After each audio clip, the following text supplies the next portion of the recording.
έπεφτα και έκανε τα πόδια μου, δεν έβλεπα, έχανα το φως μου για 1-2 μέρες. Αλλά κανείς δεν με προέτρεψε στην σωστή ειδικότητα γιατρού, στον νευρολόγο. Δεν ξέρω πόσο άτυχη να σε χαρακτηρίσω, είναι πολύ λυπηρό. Για να καταλάβω. Έχετε περάσει από ιατρία, από πολλούς διαφορετικούς γιατρούς, από προεχειρητικούς ελέγχους. Είναι τρομερό το ότι δεν είχε γίνει διάγνωση, παρόλο που εσύ χτυπούσες τις πόρτες των γιατρών. Να πω ότι αντιλαμβάνομαι. Την ημέρα που έγινε η διάγνωση, θα τολμήσω να πω, ήταν ίσως και λυτρωτική. Λύτρωση. Δηλαδή, την καταλαβαίνω τη χαρμολύπη που ανέφερες. Ναι, ήταν και λυτρωτικό το ότι δεν είμαι τρελή. Ναι. Κάτι είχα τόσο καιρό. Γιατί όλοι μου λέγανε τα πας σε ψυχίατρο, είναι ψυχολογικό. Κερασία, πώς να κατηγορήσεις όμως τον κόσμο όταν οι γιατροί οι ίδιοι δεν έχουν φτάσει στη διάγνωση. Δεν το επικροτώ. Πώς να κατηγορήσεις τον γείτονά σου. Και όταν λέμε μέσα και από την οικογένεια, έτσι. Από άγνοια είχα την ίδια αντιμετώπιση.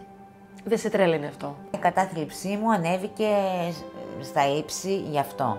Μέσα από τη συγγραφή, μέσα από τα ποίηματα που γράφω την αλήθεια μου, γράφω τον πόνο μου, γράφω την απόγνωσή μου. Περνούν οι ώρες, τα χρόνια και εγώ από μικρό κορίτσι να μιλάω στον καθρέφτη με τον πόνο, να παζαρεύω λίγες στιγμές μαζί του χωρίς δάκρυα. Δεν με κοιτάει στα μάτια πια, ντρέπεται. Ο πόνος δεν φαίνεται. Πού πονάς τώρα? Τα πόδια μου, τα χέρια μου δεν έχω αφή. Δεν θυμάμαι πώς είναι να μην πονάς. Ο πόνος είναι υπαρκτός συνέχεια. Δεν φεύγει ποτέ. Αυτό μπορεί να ακούγεται παράλογο, αλλά δεν υπάρχει στιγμή που δεν πονάω. Η αναπηρία είναι κάτι που δεν είναι εύκολο. Δεν είναι εύκολο, ειδικά όταν μένεις μόνος σου. Κάθε άνθρωπος που έχει αντλήσει κατά πλάκας έχει και διαφορετικά συμπτώματα. Άρα και εξατομικευμένες ανάγκες. Φυσικά. Σήμερα η Κερασία έχει μία καθημερινότητα στο σπίτι της, την οποία προσπαθεί να τη διαμορφώσει υπέρ της. Αυτό να είναι στο κατάλληλο ύψος και αυτό και τα πολύμπριζα που είπες να είναι παντού. Ωστόσο, χρειάζεσαι πράγματα τα οποία δεν είναι στο χέρι σου να αποκτήσεις, όπως είναι η ιατροφαρμακευτική περίθαλψη. Κάποια πράγματα καλύπτονται από τον ασφαλιστικό σου φορέα και κάποια άλλα θα πρέπει εσύ να είσαι σε θέση, ενώ δεν μπορείς να είσαι σε θέση, να τα αποκτήσεις μόνη σου. Το ποσό για τη κάναβη, που είναι ένα τόσο σακουλάκι, είναι 80 ευρώ. Νοτιμοποιητής. Έχει και αυτό κόστος. 400 ευρώ. Να κάνουμε σαφές και πάλι ότι αυτή είναι η φαρμακευτική κάναβη που συνταγογραφήθηκε για την περίπτωσή σου. Ναι, το φαρμακείο που είναι πάρα πολύ βασικό. Επειδή ξέρω τους ανθρώπους πολλά χρόνια, από την καλή τους διάθεση δηλαδή, έτσι. Πλήρωνα λίγα τη φορά, όσο μπορούσα κάθε μήνα. Έχω πέσει άπειρες φορές. Προσπαθώντας να καθίσεις το αμαξίδι. Ναι. Τι κάνεις όταν πέφτεις? Είναι το κινητό εδώ κρεμασμένο και παίρνω κατευθείαν τηλέφωνο στη γειτόνισσα που έχει κλειδιά από το σπίτι και έρχεται για να βοηθήσει. Είναι πάρα πολύ σημαντικό. Νιώθω πολύ όμορφα και ασφαλής ότι υπάρχουν άνθρωποι που θα βάλουν πλάτη για μένα. Είπες την πιο κωβική φράση. Ναι. Νιώθεις ασφαλής γιατί υπάρχουν άνθρωποι. Υπάρχουν άνθρωποι, ναι. Η Κερασία έχει σκλήρυνση κατά πλάκας. Τι σημαίνει αυτό στην καθημερινότητα, τη δική σου? Ποιοι είναι οι περιορισμοί που έχει η Κερασία και δεν τους έχει η Έλενα? Ξυπνάω το πρωί. Πρώτα απ' όλα ανοίγω τα μάτια μου και λέω βλέπω. Γιατί μπορεί να ξυπνήσω το πρωί και να μην βλέπω. Έχει συμβεί αυτό? Ναι.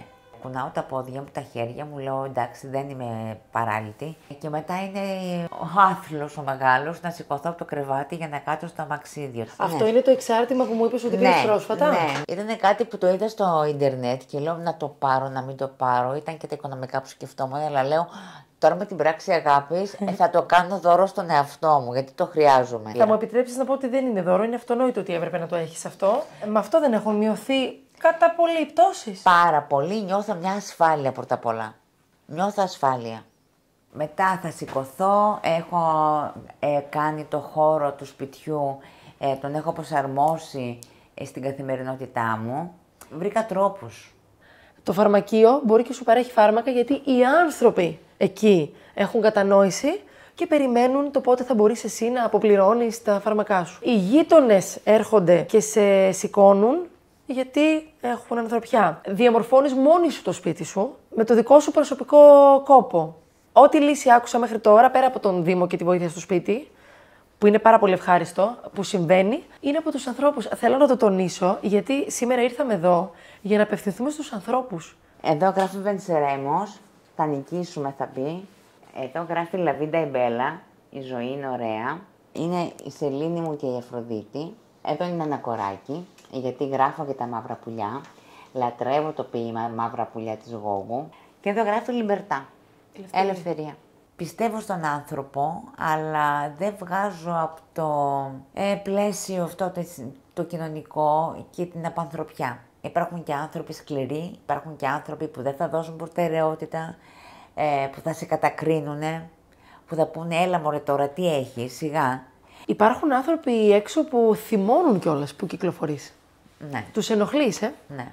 Η πράξη αγάπης με έχει βοηθήσει, μου έχει σταθεί πάρα πολύ, έχει βάλει πλάτη που λέω κι εγώ, για να έχω εγώ αυτή την ποιότητα ζωής που έχω σήμερα. Αυτή την ποιότητα ζωής δεν την είχα πριν 6 μήνες. Και δεν σκεφτόμουν ότι θα την είχα ποτέ. Δεν το πίστευα στην αρχή, δηλαδή κάθε φορά που έρχεται ένα καινούργιο πράγμα, αντικείμενο που θα με βοηθήσει, μια καινούργια χειρολαβή στο μπάνιο ή οτιδήποτε, χαίρομαι τόσο πολύ σαν παιδί που παίρνει το δώρο του. Αναγκάστηκα, πήρα μικρές κατσαρόλες, 2, μία αυτή είναι πιο μικρή και μία πιο μεγάλη, που μαγειρεύω εδώ, έτσι, με βολεύουν και να τις πλένω, είναι πιο ελαφριά. Και εδώ έχω αυτά που χρειάζομαι για να τρώω, ένα πιάτο, μπολάκι, ένα ποτήρι χαμηλό. Αγαπάω πάρα πολύ τα φυτά. Δυστυχώς δεν μπορώ να τα ποτίσω μόνη μου, αλλά από το βοήθεια στο σπίτι έρχονται και μου τα ποτίζουν 2 φορές την εβδομάδα. Οι περισσότεροι άνθρωποι παραπονιόμαστε, βάλω και εμένα μέσα, ότι δεν μπορούμε να κρατήσουμε φυτό, δεν θυμόμαστε να το ποτίσουμε, δεν. Εσύ δίνεις ένα μάθημα με αυτά. Εσύ κερασία μπορείς, ενώ δεν μπορείς. Τα πάντα μπορούμε. Μου έχεις πει πολλές φορές ότι σου λένε οι αναγνώστριες, οι αναγνώστες, ότι είσαι το στόμα μου. Ναι. Και εγώ το νιώθω αυτό τώρα, γιατί όταν σου λέει κάποιος ότι είσαι δυνατή, είναι σαν να είναι δεδομένο αυτό. Ένα μωρό γεννήθηκα κι εγώ και όλοι, και το ότι είσαι δυνατή το κατέκτησες. Και εφόσον εσύ μπορείς, ενώ δεν μπορείς, για μένα αυτό είναι ένα μεγάλο μάθημα. Δεν θα σταθώ στο πόσο ωραία είναι τα φυτά. Τι άλλο χρειάζεσαι άμεσα? Γνωρίζω ότι πρέπει να ξεκινήσουν και νέες θεραπείες για τις δισκαμψίες. Χρειάζομαι βοήθεια για να συνεχίσω να έχω αυτή την ποιότητα ζωής, καθημερινότητα λίγο πιο ευχάριστη, που το είχα στερήσει τον εαυτό μου.